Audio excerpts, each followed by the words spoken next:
Okay, cool. Well, here we go. We'll get started. So, all right, today's guest is Ryan Weber, CEO of the KC Tech Council. Ryan, thanks for coming on again, man. Appreciate it.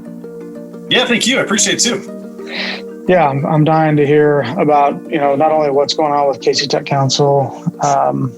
I know you've got some news recently with the apprentice situation. And, first of all, I just want to say thanks for everything you're doing for Kansas City. I mean, we've had some really cool conversations with Kansas City tech entrepreneurs in the last year. And it's definitely, there's no doubt that what you guys are doing is driving awareness in KC. So I'd love to see it, man. I appreciate that. I mean, the tech industry is very important to our economy here in Kansas City. And as a whole, we're talking about the tech industry consists of about 102,000 workers at over 4,000 employers. So just in Kansas City? That's the KC Metro. That's right. So collectively, they contribute actually this year it'll be a little bit over $12 billion to our regional economy. So, tech is a very broad term, of course, and there's a lot of non-tech companies that make up that entire population, but it really breaks down into thirds. You got tech workers at tech companies. You have non-tech workers at those tech companies. That would be like, marketing, HR, legal, as an example. Mm-hmm. Then you also have technical workers at non-technical companies like hospitals, banks, and really every business. And there's so many more recently that I've seen posting tech or IT jobs because they would have historically been outsourcing that work. I think the pandemic has shown that there's a lot of value to having somebody on your team who understands all the systems, all the tools, where all the data is stored, how it's backed up. And if, there is a breach, what steps are we going to take? Yeah. And you can outsource most of that.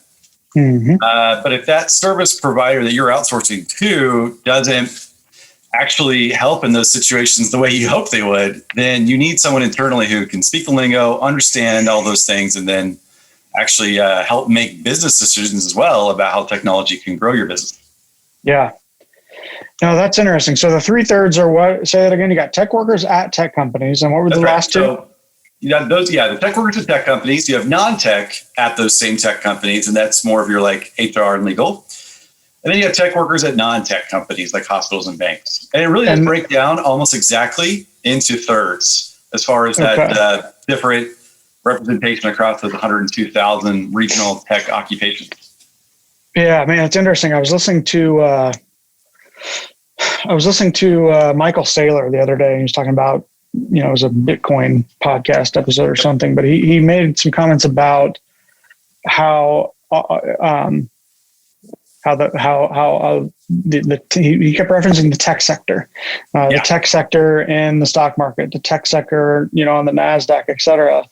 And his comment was like, I don't understand all these people that keep talking about the tech sector. Like every company is a tech company, and but it's amazing how many, like the perception of the average Kansas Citian would probably not be, if I asked them to estimate the size of the tech industry in Kansas City, I'd be curious what they would come up with. I do this every now and then whenever I get a chance to speak in public. And when I share some of this data, people are really shocked, but they shouldn't be because of that exact statement. Every company is a tech company, unless I'm sure there are outliers. So maybe saying 120,000 people to me, 120K people to me is high. That is higher than I would have expected you to say. Well, there's a little over 1 million workers in Kansas City. So of those, 102,000 in tech, we're talking about 10% of your total workers in the region. Interesting. So 1 out of 10 workers have a tech occupation. Some may not even know that they qualify for that. And, this is really, I think, data that, we collect from as many of the public and private sources that we can. Mm-hmm. But it's every company kind of registers once you get over a certain size, you register your number of employees and you also register by different employment codes. Yeah. So it's relevant, accurate data. Interesting. So tell me, I'm pretty familiar with KC Tech Council. I'm curious, just, give me a 2-minute overview for anybody that's listening that may not be familiar with the KC Tech Council and what it's all about. Yeah, so we just described the tech industry in Kansas City. So how our organization supports that industry, we're essentially structured like any other industry association. We are nonprofit, but we're not charitable. We have a foundation that we have charitable activity, but for the primary core of what the KC Tech Council does to support the tech industry is broken into 3 areas. And by the way, we're funded by the industry. So our members, there's about 175 total, include very recognizable tech companies here locally like Cerner, Garmin, H&R Block, on and on, but also Google, Microsoft, AWS. I can go on and on about companies that aren't based here who continue to support us because of key clients or the concentration of workers here in the region. But we're not government funded. We're not grant funded. We are solely funded by the industry. I mention that because it's important to know that we listen to them because they make this happen. If we're not delivering value to that core group of members and sponsors and tech employers, then we're not going to exist very long. And the Tech Council has been around for just over 10 years and has grown significantly over the last 5. So the tech industry as well. But the 3 areas that we focus to provide value to those members and to the industry itself, it's centered around workforce development, policy advocacy, and industry access. And there's a number of different items underneath those 3 umbrellas. And in workforce development, it is a lot of sharing the data that we've already discussed, but we recently made a big investment in a multi-year partnership with a national apprenticeship program. We can talk more about that in a second too. Yeah. And then on the policy advocacy umbrella, that has never been more active than it has in the last several years. And if you watch the news, you've probably seen a lot about things coming out of DC regarding regulation of the tech industry. It may sound new, but it's been around for quite some time. Some of that is very much needed and supported by the tech industry. And a lot of other policies that are coming out of DC are not. But even at the state level, we have lobbyists that support Kansas City's tech industry, especially Missouri. Polsinelli is our agency of record there. And so there are lobbyists in Jeff City every day, keeping an eye on legislation and other activity to make sure that we're aware. Because our primary role with policy is just educating our members. Here's what you need to know about what's going on currently. And then also here's an agenda of what we advocate for on a regular basis. And that's all on our website, by the way. You can read all that stuff if you're into policy. But we've had some success with that over the last 2 years. So in 3 years now, gosh. So in 2018, we successfully passed legislation in Missouri to reform computer science education. And now it actually counts as a high school graduation credit. Before it was just an elective. And this legislative session, the same lawmakers in Missouri are a bill that's actually in committee right now, trying to extend that reform of computer science education so that every high school in Missouri would be required to teach that, but not next year. There's a rolling scale in which they want to meet that goal. And even that's just an aspirational goal. It's worthwhile. I would like to tell you that Missouri is at the top of American states pursuing things like this, but they're not. There are several other states who did this a couple of years ago. So where does Missouri rank? I mean, if you had to place Missouri, like where is it? Top third, second third, bottom third? The bottom of the bottom third. Really? Wow. But that doesn't mean that they can't catch up. Yeah. This whole evolution of computer science education being a fundamental part of a K through 12 experience is new. So even though they're behind, that doesn't mean they can't catch up. But what it takes is leadership. Luckily, we have some of that. It takes funding, which Missouri actually is in a great position to do that.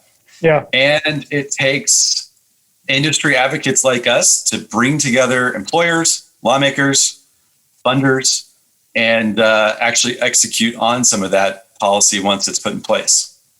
So here's a question for you. You know, you got the big guys, right? Garmin, H&R Block, Cerner, Sprint, now T-Mobile. What kind of company like ours, you know, Answer Media, we're 14 people, you know, what can we do to help drive the conversation? What can we do to contribute? Is it just a matter of being a member, going to meetings, telling the story? Yeah, we're not like a chamber of commerce where there's some consistent or regularly scheduled program or meeting. Yeah.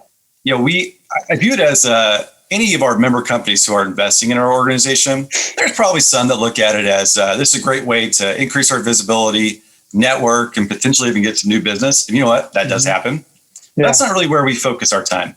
Right. And we do host networking events. We do host opportunity to connect people to decision makers. That's absolutely a role that we play. Yeah. But for this conversation in regards to policy, even a 14-person company, it's amazing how loud the voice of small business can be in affecting policy. Mm-hmm. You mentioned a couple of big companies earlier, like Cerner, H&R Block. They have lobbyists. They have government affairs teams internal to the company. But even those professionals aren't necessarily looking at industry needs. They're looking at company needs. So when they're out there advocating, or their lobbyists are working for them in either state capital or in DC, it's typically not for the greater good. And that's not a knock, by the way. Their goal is to help support the business. Mm-hmm. Where our role comes in is that we're really looking at all companies of all sizes. And a really good example of this, a couple of years ago, Senator Moran in Kansas actually was championing and leading an effort in the Senate to start the conversations and even pass legislation around federal data privacy regulations. And the committee that he is, or the subcommittee that he's co-chair of, held a hearing about what impact would these regulations have on small businesses. He cared a lot about entrepreneurs and small businesses. Mm-hmm. And there were several groups invited to testify. I was very lucky and privileged to be one of them. And, the Cerners and HR Blocks, the Googles, the Facebooks, the Twitters, all those big tech companies are going to be fine if any federal data privacy regulations are passed down. Mm-hmm. But if they're too onerous, the cost to comply for a small business or even a startup, pre-revenue company, it's going to be overwhelming. And so we're up there advocating with our partners, lawmakers, staffers, and really work with staffers the most to make sure they understand that what they're writing in these pieces of legislation can either help or hurt small businesses. Because they understand relatively what the big businesses need and want. They're in their ear all the time. But I wouldn't imagine that Measure Media has lobbyists that you've got on a retainer. And no. So that's where we help. So because only a few of our members truly have lobbyists or even a government affairs staff member on their team, we can help by supporting the entire industry. And for those companies this is probably the one thing where some of our members may not know that this is something we do for them and advocate for them, but getting a ground level game to activate a group of small business leaders, lawmakers listen very closely to them. Because if you've got a small business in your district or your hometown that has to close because of regulation you passed, they are going to be an activated group of people to make sure you never hold office again. Maybe that's just like a subconscious fear for some lawmakers, but it is helpful to be able to give access to small business owners like you and to the lawmakers to give them access to you as well. So it is a very important role that we play. Whether you're into policy or politics or not, we're advocating for the best interests of the tech industry at those levels of government. Interesting. So who else is in this fight with you other than like the companies? Are there other political organizations, other nonprofits that are kind of towing the line with you, or are you guys kind of out on an island doing it by yourself? Yeah, it depends on the issue.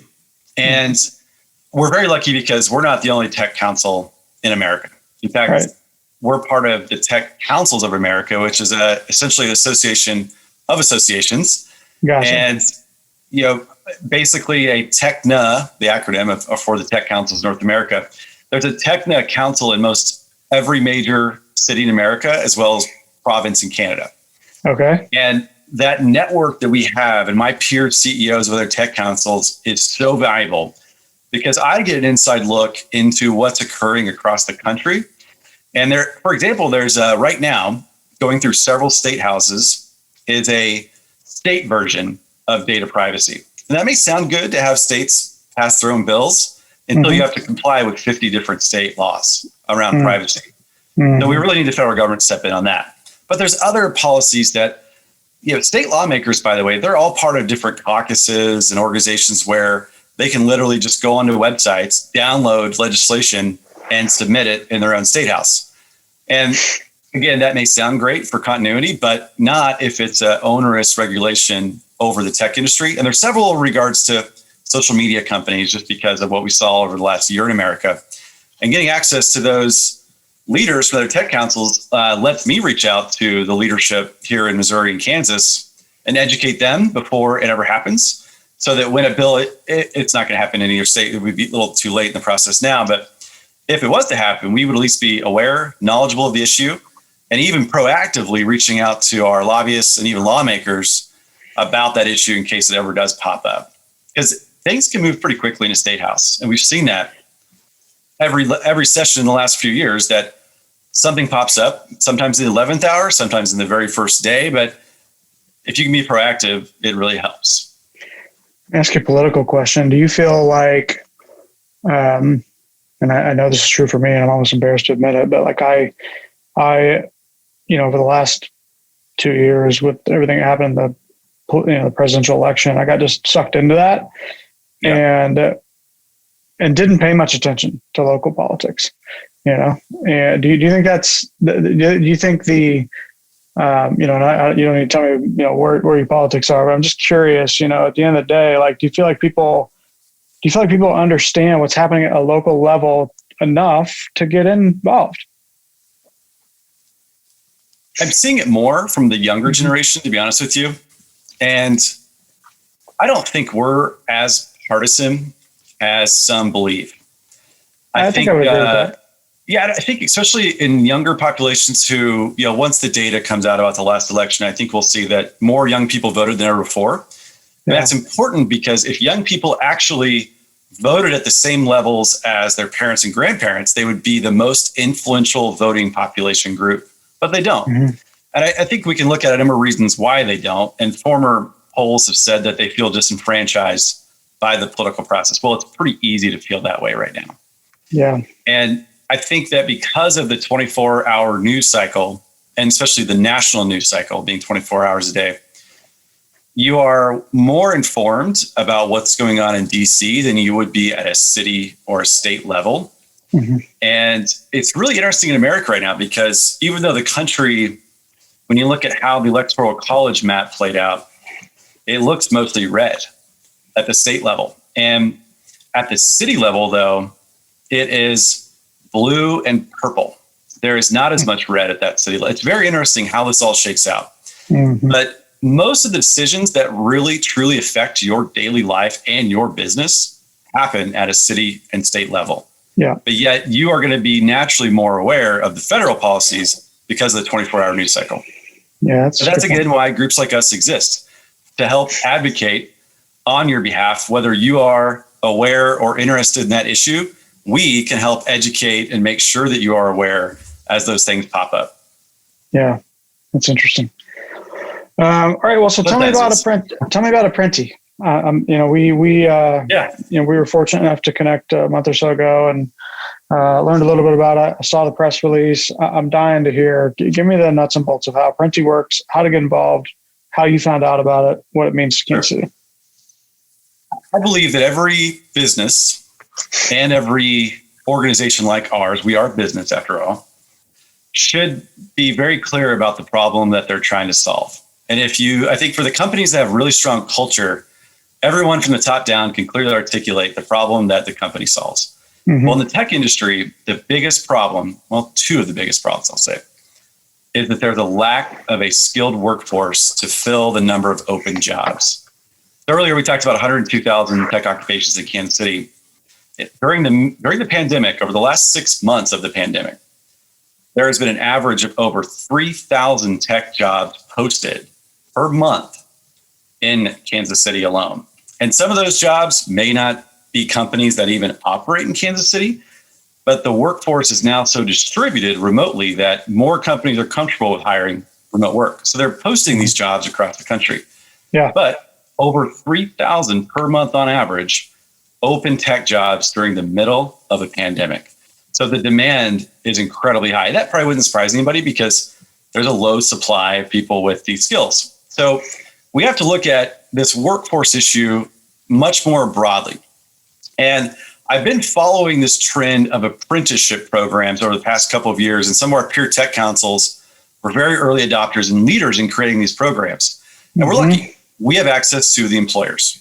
We have access at the highest levels at those employers. So one of the tech councils in Washington, the Washington State Association, they actually created, alongside with a partnership with Amazon and Microsoft, this program called Apprenti. And they built everything from an assessment test to prove that candidates are qualified. Mm-hmm. They built out a mentorship training program and what skills and occupations are most in demand that would need some training and other components in order for those individuals to be successful. But they knew that there was a population of people that wanted to work in tech and would take that opportunity if there was an organization or a person to help navigate them through training and then eventually through a job. And apprenticeships have been around since the beginning of time, literally since the beginning of written words.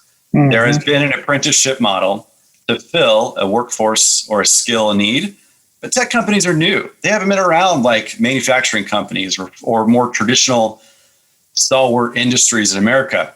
And because of that, there's not that many tech companies pursuing the apprenticeship opportunities, the funding opportunities, especially at a state and federal level. Mm-hmm. And it can be pretty overwhelming to navigate that process just with the paperwork and reporting that's required to have your own registered apprenticeship. So what Apprenti did was they streamlined all of that. They understand that there's multiple groups involved to have a successful apprentice. And that's employers, candidates, training partners, and government organizations. So there's all sorts of components that each one of them need to provide for this experience to be successful. And they figured it out. In fact, after they had a model, they'd proven, the Department of Labor gave them a very large grant to scale that program across the country. And Kansas City is the 17th location for Apprenti. They're growing very, very fast. And we're so excited because it's a national program. So we're getting access to candidates that are selecting Kansas City as a place they would relocate to if they had the opportunity. Locally, mm-hmm. we're able to get candidates onto this platform where they register. They take a not easy, but it's an assessment test that covers everything from math to communication skills and other general life skills to prove that you're employable. Mm-hmm. But we don't care if there's a red flag or a gap of employment, or you've never worked at a tech company in your life. If you could pass that assessment test, the chances of you being successful are incredibly high. And then there's a screening process that we'll go through where we actually meet one-on-one with you. And then the companies that we have access to have told us what their needs are and how many people they would accept for certain occupations. And then at the very end of this whole process, the candidate meets with the employer. But the employer doesn't get to see their name, their background, their resume. They get to see their assessment score and their screening. And that helps remove unconscious bias and other racial bias and everything else. Yeah. And it also makes sure that those candidates get an interview. And that solves a number of problems because the online application issue, where it will immediately reject candidates who don't fit this utopian idea of the ideal candidate. Yeah. So because they've been at this for a few years, they've had over 1,000 apprentices graduate. And they are those who transition to full-time with the company they started with. They do ask that they hire them at the median wage for that occupation in the market. Okay. So that can be as high as, it's depending on let's say software development, that could be in the high 60,000 range, which that would be your starting salary. Mm-hmm. And the typical apprenticeship experience is, based on, let's continue with the theme of a coder, someone that wants to be software development. Your training is going to take anywhere from 3 to 6 months. Mm-hmm. And then your apprenticeship can take up to a year. And after you're done with that, and it is a start and stop time frame, then the employer can either bring you on full time, or you can be a free agent because now you're incredibly employable. You likely have a certification, you have a skill that you've applied on the job with experience, and you're going to be able to be hired and really create your own future from there. But what I love about this whole idea is that it's scalable. Just 3,000 open jobs here. That's a gap that's not going to get smaller. Mm-hmm. So we need several of these apprenticeship programs to be successful. And for us, we kind of waited to start our own because we wanted to get several others here and off the ground. But we're uniquely positioned with our organization to have deep relationships with all 4 of the key groups it takes to make this experience successful. And we just yesterday launched our candidate launch for basically opening up enrollment for the program. And Kansas City's been on Apprentice's national website for a little over a month. And we already have 200 candidates who have registered, and 120 of them or so have taken and passed the assessment test, and they're ready to start working. Okay. That's a brand new, a net new population of workers who can start training immediately and then apply that training on the job. But I mentioned there's two problems here. So of course, we need more people with skills. Yeah. The second problem is a lack of diversity in the tech industry. Okay. And this is an issue that it wasn't front and center like it is now because of the unrest that we saw over the summer and this whole resurgence of equity in this country. Yeah. And the tech industry has known for a long time that it is dominated by mostly men and mostly white men. And if we've got a workforce and a skills gap and a homogenous workforce, diversity is clearly not just something that sounds good for companies. It has to be a priority. Yeah. And several companies have made this a priority prior to what happened last summer, but I can tell you that it is extremely important, and companies are putting resources and dollars behind it. So when we do outreach and targeted ads, we can, and also by the relationships we have with community organizations that represent and connect us to underrepresented and minority communities. Of the 200 or so that have already registered for the program, it's incredible when I look at the demographic information, how few of those candidates are men and how few of the total of those 200 already are white.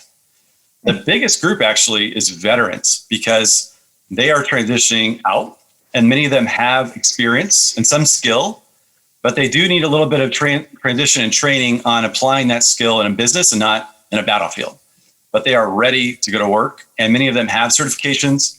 Many of them have cybersecurity and other security clearances. That's very helpful to employers. And the U.S. military is a very diverse group of people, but they're actually going on and selecting Kansas City as well. I think that's important to note here that what we found on the coast during this pandemic is we know they're expensive, but they're also unpredictable and not that livable. And if there's things that people know about the Midwest, it's that it's affordable and it's a great place to raise a family. There's quality education and all these other things that become really important when you take a step back from your very fast, stressful coastal life. And that's why I think a lot of these folks are looking at Kansas City. Yeah, I remember you telling me at one point when we were chatting that the one of the bigger deterrents for you was, or for the Tech Council and just Kansas City in general was, not convincing people or candidates to come here for a job, but convincing them that there was opportunity beyond that job. In the event that job went away or whatever, it wasn't convincing them that there was a job. It was that there was an industry here, Yeah. Yeah. I think that there's that whole thing that you just described is what I would kind of interpret as perception. Like, what is our perception as a place to have a tech career? What is our perception as a city with lifestyle components above and beyond what you would find in other places? And, it helps to be in the Super Bowl for the last couple of years. Yeah. I just want to throw my beverage at the TV when all I hear them talking about is barbecue and jazz. I think most Americans know that Kansas City has pretty damn good barbecue, and we do. Yeah. Yeah. But what they probably don't know is some of the data and statistics that we've talked about today. And I wish, and granted, it's probably not sexy, but I wish that we could talk more about the strength of tech industry, jobs, employment, and not, the same stuff that every city sells, like food, music, art, culture. Things.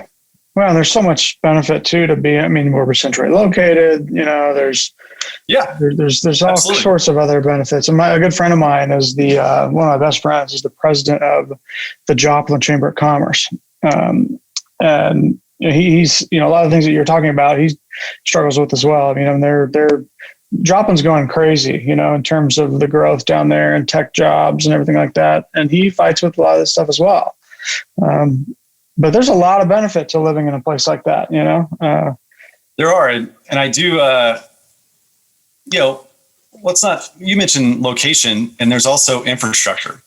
Yeah. So we dominate in industries simply because of where we're located. And that's transportation logistics and on and on. But yeah, with the tech industry, we don't have a negative perception. I do think that's incredibly important, because what we're seeing in places like Silicon Valley is a real strong emergence of a negative perception and negative headlines coming out of what it's like to work in some of the companies, what the culture is like, what the lifestyle's like.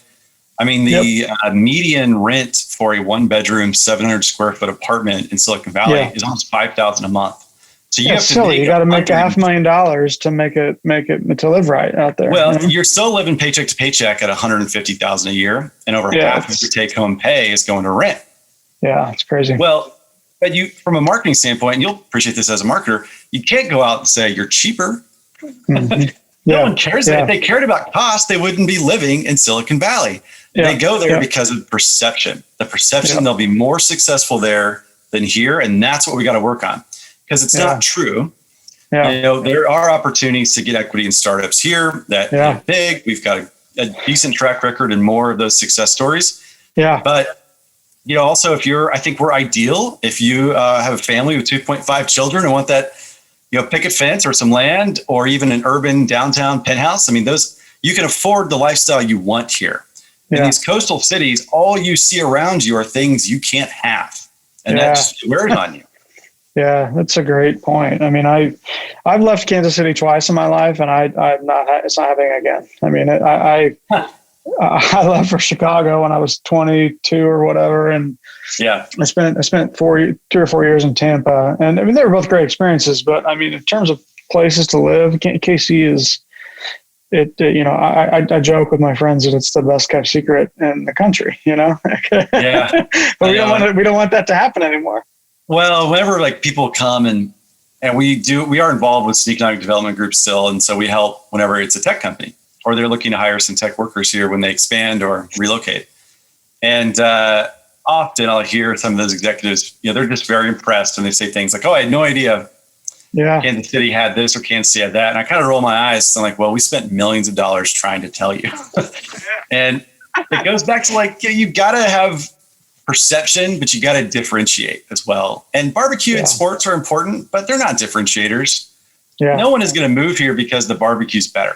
Actually, maybe some people do, but but no, your point's well taken. Yeah, employers aren't going to work, you know, and you're right. I mean, what sells a city is jobs, you know, and economic growth, and tech is at the center of that. So there's this whole conversation around tax incentives, and certainly we have some aggressive tax incentive policies, but not really when you compare our peer cities.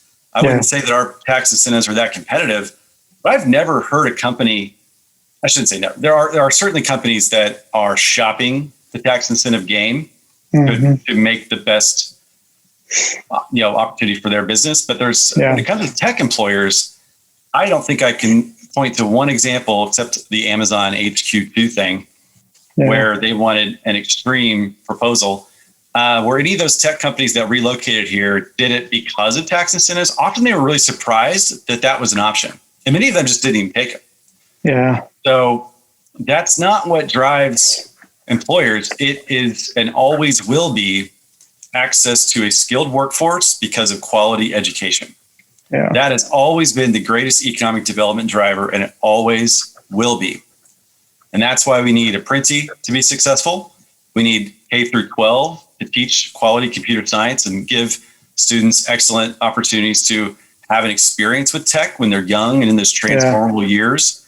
And then we have to remain competitive to be able to retain the employees we have and attract more because there's never enough. Yeah, I mean, the education pipeline is interesting. My kids are 14, 13, and some of the things they're learning in school right now is pretty impressive, you know. They can take robotics, they can do electrical engineering, all sorts of cool stuff. So, okay, so how long, two final questions and we'll wrap. How long are these apprenticeship programs? Is it templated or how does that work? Yeah, so the Department of Labor does regulate this, and all of these are registered apprenticeships, so they will fall in line with those regulations and standards. It depends on the occupation you choose. There's like the software development occupation could take the longest. Cybersecurity could take a little bit longer, depending on how far into those skills you're going to go. Okay. But I would say a year on the job training. Okay. And the training itself, like I said, can take up to 6 months, depending on the program that you select. We don't choose it for you. And if you live in Kansas City, Missouri, we can pay for it. Okay. So that's a huge advantage because some of the top training programs can cost upwards of $20,000. And even though that's cheaper than a traditional education experience and quicker, it's still pretty expensive. I don't want that to be a burden for anybody. So you said a candidate has to live in Kansas City, Missouri in the city limits? If they do, then there's access to funding through the Full Employment Council. Yeah. Gotcha. Okay. And we're working on the same thing on the Kansas side too, but just trying to navigate through all that right now. Very interesting. Okay. So if you want to go like technical sales, that training only takes weeks, not months. And then you could start your apprenticeship from there. And again, that'd be about a year on the job. And then after you're complete, then that's when you would transition at a much higher pay. Interesting. Okay. So how, as an employer, how does the money flow? So let's say we decide, we want to, open up an apprenticeship program for, say, 4 or 5 software engineers. How does that look? So the advantage to you is that we are assessing their employability and making sure they're qualified. We're screening them before you screen them. And then if you tell us that those key occupations and what they are, then we'll send you the list of candidates who are pursuing those occupations. You'll interview them. And let's say you like you meet great candidates, 4 or 5, they accept your offer. The candidate will start training, which again, we can help subsidize any of that cost. I think there are some employers who are willing to just pay for that because it's important to them, or they've got their own training program. And so they're kind of paying for it anyways. It just needs to be a training program that is approved by Apprenti and meets the standards from the Department of Labor. So then that can take a couple months. So this is really not for, I really want employers to remember this is long-term planning, which is important with workforce because you have to have a long-term plan. You can't just keep trying to pay recruiters to meet short-term needs. Yeah. We know how expensive it can be when your workforce transitions and moves on much more quickly. Attrition is very expensive. Yep. And statistics have proven that those who get the apprenticeship experience with the first employer, 80% of them transition to full-time with that employer and they stay much longer and they're much more loyal because you gave them an opportunity and they don't forget that. Now, when they're going through and doing on-the-job training to meet the set number of hours for their apprenticeship, it is typically paid at 30 to 40% of the market rate for that occupation. So the great news is that's still a paid job. So for the employer, you're paying that. So I want to be very clear about it. Now, the Department of Labor does have opportunities to subsidize some of that cost to you, but it does help reduce the cost of the employee, but also that reduces your risk as well. So to make the math easy, if it's a $100K job, then we would fund 40 grand of it. Is that what I'm hearing? 60%. Okay. 30 to 40% reduction of their, gotcha. You'd be paying $60,000. Gotcha. Okay. At the low end, up to 70 at the high end. Yeah. Got it. And then after the year of their apprenticeship, then it's over. The job is, there's a start and a stop date. Yep. So you've got to make the decision to either bring them on full time or they can be a free agent and maybe it's their choice, maybe it's your choice. It's either or. But if you bring them on, then you must increase their salary to market rate, which is predetermined. Yeah. And then there is a fee that you pay us for all the work that we have done along the way to make sure that you're successful. And it's $2,500 per candidate. I'm very transparent and open about that. And you have to be a member of the Tech Council to participate with Apprenti because we're funding this out of the resources that we had saved, which there weren't that many commas in that account. Okay. And I say this because, when the pandemic struck in March, I sat down with my board and said, listen, this is not our money. The companies that are members and everybody that sponsored us, this is their money. We can choose to store it, hold it, reduce all the costs that we can and make sure that we live through this, or we can invest it. And if we're going to invest it, it needs to be in the biggest problem that we can solve, which is this workforce issue. And luckily they were on board before I had to make a pitch even, but and your board consists of the company's, members of people that work for the companies that are funding it, right? Yeah. And I think that whatever membership association or chamber you're involved with, I would take a look and see how they've handled this pandemic, because this is a time where those organizations should have invested in the future of the companies or the constituents they represent. I don't think it's always appropriate to pull back and hunker down, because that's when your members need you the most. So for us, it was a no-brainer. But traditionally, and if we were really looking at this strategically, we would have gone on a fundraising campaign, raised a significant amount of money before we would have launched something like this. And that's not how this worked out. But that doesn't mean that was wrong by any means. This is a very important thing. And we knew that from the candidate standpoint, there would be a lot of people affected by losing their job because of this pandemic. And that's absolutely been true. So if we can help make a transition for some of them into a higher paying, more stable job, then whatever risk we had in doing this is all worth it.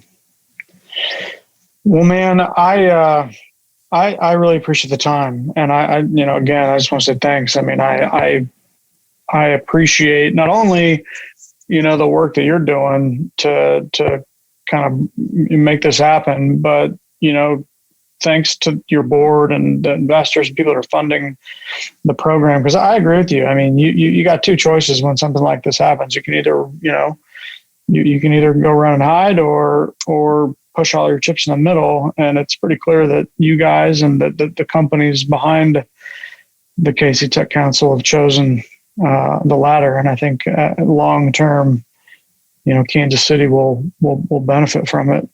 And I hope so. We will. And, yeah. And if not, this has been a lot of fun.